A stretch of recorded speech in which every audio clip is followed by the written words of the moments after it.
Hi, we are on day 10. We're reading Preparing for Passover, a 14-day devotional for the days from Biblical New Year to Passover by Tina Chen. Day 10 is boils. We have quite a few passages, so I'm just going to take them one at a time. I'm reading from the Web US translation of the Bible. First is Exodus 12, 1-6. Yah spoke to Moses and Aaron in the land of Egypt, saying, "This month shall be to you the beginning of months. It shall be the first month of the year to you. Speak to all the congregation of Israel, saying, On the 10th day of this month they shall take to them every man a lamb, according to their fathers' houses, a lamb for a household. And if the household is too little for a lamb, then he and his neighbor next to his house shall take one according to the number of the souls. You shall make your count for the lamb according to what everyone can eat. Your lamb shall be without defect, a male a year old. You shall take it from the sheep or from the goats. You shall keep it until the 14th day of the same month, and the whole assembly of the congregation of Israel shall kill it at evening." Next we have John 1:14. "The Word became flesh and lived among us. We saw his glory, such glory as of the one and only Son of the Father, full of grace and truth." Next is Exodus chapter 9, verses 8-12. Yah said to Moses and to Aaron, "Take handfuls of ashes of the furnace, and let Moses sprinkle it toward the sky in the sight of Pharaoh. It shall become small dust over all the land of Egypt, and shall be boils and blisters breaking out on man and on animal throughout all the land of Egypt." They took ashes of the furnace and stood before Pharaoh, and Moses sprinkled it up toward the sky, and it became boils and blisters, breaking out on man and on animal. The magicians couldn't stand before Moses because of the boils, for the boils were on the magicians and on all the Egyptians. Yah hardened the heart of Pharaoh, and he didn't listen to them, as Yah had spoken to Moses. Then we have Deuteronomy 28, verses 27 and 35. Verse 27 says, "Yah will strike you with the boils of Egypt, with the tumors, with the scurvy, and with the itch, of which you cannot be healed." And verse 35 says, "Yah will strike you in the knees and in the legs with a sore boil, of which you cannot be healed, from the sole of your foot to the crown of your head." Day 10, boils. Before we look at the next plague, there is something significant to remember on this 10th day of our countdown to Passover. The plagues took place over a number of months, and the biblical New Year most likely began between the 9th and 10th plagues. The Israelites were told in Exodus 12 to count the days from the biblical New Year to the 10th day, and then to the 14th day, when the final plague of the death of the Egyptian firstborns and the Israelites' Passover would take place. On the 10th day, they were commanded to choose the lamb or kid they would be sacrificing for the Passover. It was to be without defect, a male in its first year, and could be a sheep or a goat. They were instructed to keep it with them until the 14th day, meaning they brought it into their homes, and it lived with them almost as a pet for those 4 days, until they were to slaughter it at dusk on the 14th day.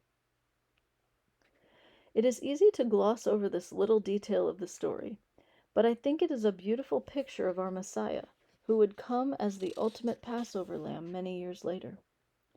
Just as the unblemished Passover lamb dwelt with the people for those 4 days, and I'm sure many Israelites got a little attached to it during those days, John tells us that our Messiah Yeshua made his dwelling among us before he too was slaughtered.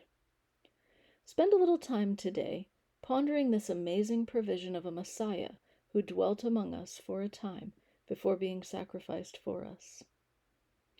Moving on to the 6th plague, Yah instructed Moses to take handfuls of ash and throw them in the air in the presence of Pharaoh.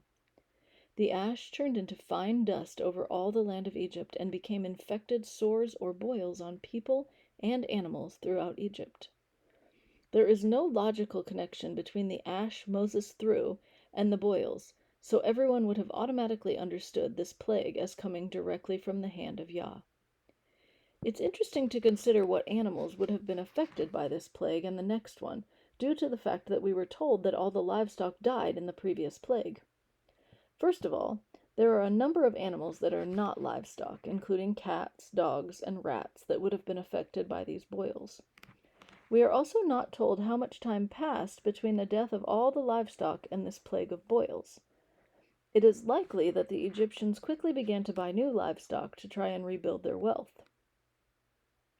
They would have been able to purchase livestock from the Israelites as well as from traders from other countries who were unaffected by the previous plague. How disheartening it must have been to have all their newly acquired livestock stricken with boils. But to be honest, the Egyptians probably weren't thinking too much about their animals at this point, because it seems that they were very uncomfortable with boils all over their own bodies. Deuteronomy 28 verses 27 and 35 give us a little more information about these boils that broke out on the Egyptians by describing them as coming along with tumors, skin lesions, and itching that were all incurable, and by describing them as beginning on the soles of the feet and spreading upwards on the body. This explains why Pharaoh's magicians couldn't even stand in Moses' presence if the soles of their feet were covered with festering boils. In the same way that the plague of burrowing insects rendered the Egyptian priesthood unable to perform their pagan priestly duties and showed their futility, this plague showed how useless the magicians of Egypt truly were. The line between magic and medicine in ancient times was virtually non-existent, so the magicians were also the ones the people and Pharaoh went to when they needed medical treatment. This plague highlighted the magicians' inability to cure themselves, so how could they be of any use to the people or to Pharaoh?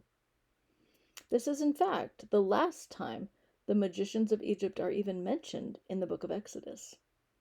With this plague, Yah demonstrated conclusively that the magicians, their, quote, medical practices, and the gods they invoked were frauds, and it seems they found themselves out of a job as a result of this plague.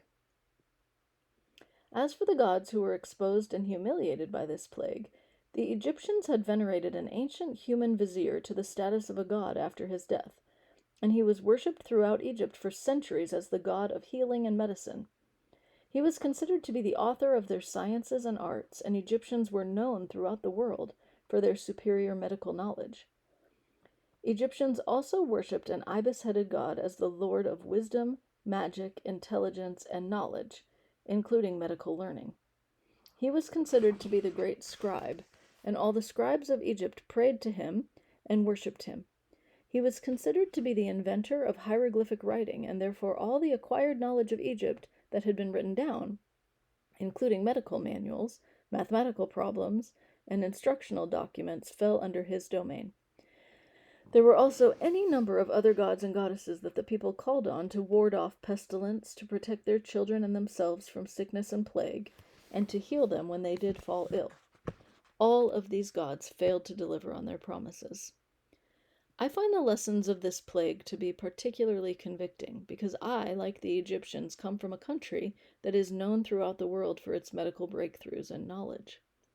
It is so easy to fall into the trap of thinking that we have figured everything out and are in complete control of our own health and safety. We are very proud of our intelligence and the breadth of our acquired knowledge, and we must be very careful not to fall into this sort of idolatry that the Egyptians did. Even if we don't name and attribute forms to these, quote, gods, they can be just as seductive to our hearts. And we can begin to rely on them rather than on Yah to keep us healthy and safe. Yah has, of course, given us gifts of herbs, healing foods, and medicines, and the knowledge to use them. But we must be diligent to give Him all the credit for any positive benefits we receive from His creation. And we must be careful to turn to Him first and to Him alone for our healing.